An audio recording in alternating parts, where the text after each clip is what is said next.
ते विरोधी पक्ष असू दे, सत्ताधारी पक्ष असू दे, दोन्हीही नेत्यांनी जे आहे खूप लाजिरवाणी गोष्ट आहे. आज देशामध्ये मोठमोठे मुद्दे आहेत. बेरोजगारी सर्वात मोठा मुद्दा आहे, ज्यामुळे जे लाखो करोडो तरुण जे आत्महत्या करत आहेत, ज्यामुळे जे आहे शेतकऱ्याला भाव भेटत नाही, म्हणून आज शेतकरी जे एक असं झाड उरलेलं नाही पूर्ण महाराष्ट्रामध्ये, पूर्ण देशामध्ये, ज्याच्यावर आज शेतकरी लटकत नाहीये. ते महाराष्ट्राचा असू दे, कर्नाटकाचा असू दे, तमिळनाडूचा असू दे, उत्तर प्रदेशचा असू दे, बिहारचा असू दे, सगळीकडचा शेतकरी आज आत्महत्या करून मरत आहे.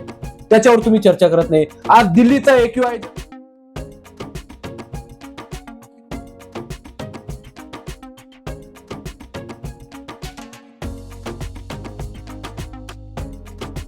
मेन जे आहे ना, आता राजकारण्यांना मी हेच विचारू इच्छितो, नाही म्हणलं तरी कितीतरी कोटी रुपये खर्च करून जे आहे आम्ही जे संसदमध्ये चर्चा होती ती चर्चा आपण चालू ठेवतो. बरोबर आहे.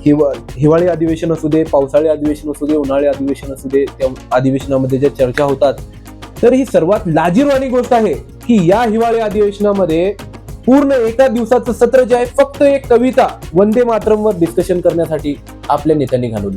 ते विरोधी पक्ष असू दे, सत्ताधारी पक्ष असू दे, दोन्हीही नेत्यांनी जे आहे खूप लाजिरवाणी गोष्ट आहे. आज देशामध्ये मोठमोठे मुद्दे आहेत. बेरोजगारी सर्वात मोठा मुद्दा आहे, ज्यामुळे जे लाखो करोडो तरुण जे आत्महत्या करत आहेत, ज्यामुळे जे आहे शेतकऱ्याला भाव भेटत नाही, म्हणून आज शेतकरी जे एक असं झाड उरलेलं नाही पूर्ण महाराष्ट्रामध्ये, पूर्ण देशामध्ये, ज्याच्यावर आज शेतकरी लटकत नाहीये. ते महाराष्ट्राचा असू दे, कर्नाटकाचा असू दे, तमिळनाडूचा असू दे, उत्तर प्रदेशचा असू दे, बिहारचा असू दे, सगळीकडचा शेतकरी आज आत्महत्या करून मरत आहे. त्याच्यावर तुम्ही चर्चा करत नाही. आज दिल्लीचा AQI जे 700 हिट करत आहे. 20 सिगरेट ओढल्यानंतर, दिवसाला 20 सिगरेट ओढल्यानंतर फुफ्फुसाची जी हालत होते, ती हालत जे आहे 1 मिनिटामध्ये तिथं दिल्लीमध्ये लोकांची होत आहे. त्याच्यावर तुम्ही चर्चा करत नाहीये. आज यमुना जे आहे जगातील सर्वात घाण नद्यांमध्ये जे आहे त्याचा शुमार झालेला आहे.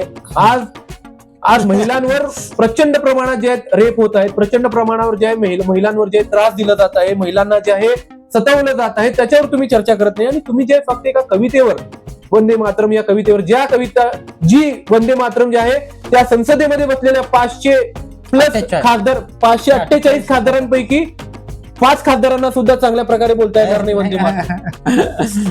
त्या वंदे मातरमवर चर्चा करायला लाजिरवाणी गोष्ट आहे ही.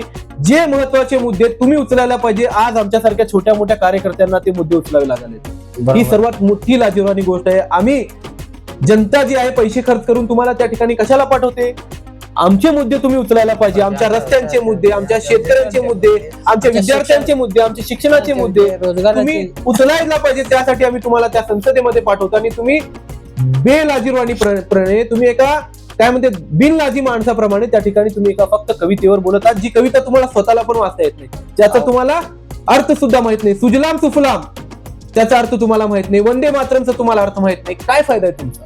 मला तर ना ते आता मला तर तुम्हाला एक गोष्ट सांगू, मला तर मी आधीपासून ह्या भागामध्ये हिंदुत्वाचं काम करतो आणि हिंदुत्व आणि भारतीय जनता पार्टीचं विचारधारा आम्हाला अटल बिहारी वाजपेयी पासून आम्हाला आवडायचे. इकडे 10-12 वर्षामध्ये तर मला ना असं वाटतंय की तुम्ही फक्त इतिहासाचे दाखले देऊन तुम्ही आमचं पोट भरणार आहे का? बरोबर आहे. तुम्ही नेहरूला शिव्या दिल्यावर आमच्या तरुणांचं पोट भरणार आहे का? तुम्ही हिंदू मुस्लिम केल्यावर आमच्या तरुणांचं पोट भरणार आहे का? तुम्ही एक पाकिस्तानला शिव्या घातल्यावर किंवा पाकिस्तानचा विषय बोलल्यानंतर आमच्या बेरोजगार तरुणांना नोकरी भेटणार आहे का? नाही.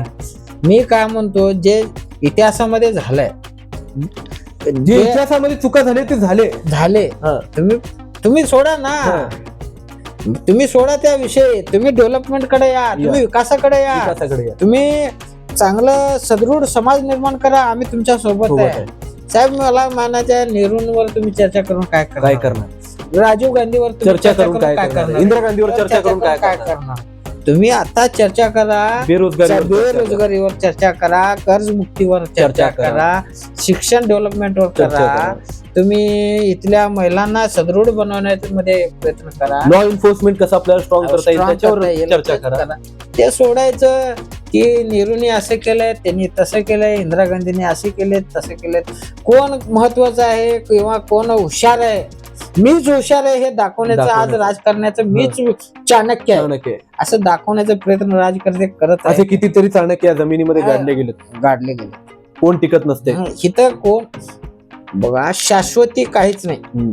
ह्या भूतलावर शाश्वत काहीच नाही, सगळं त्या- संपणार आहे. सगळं संपणार.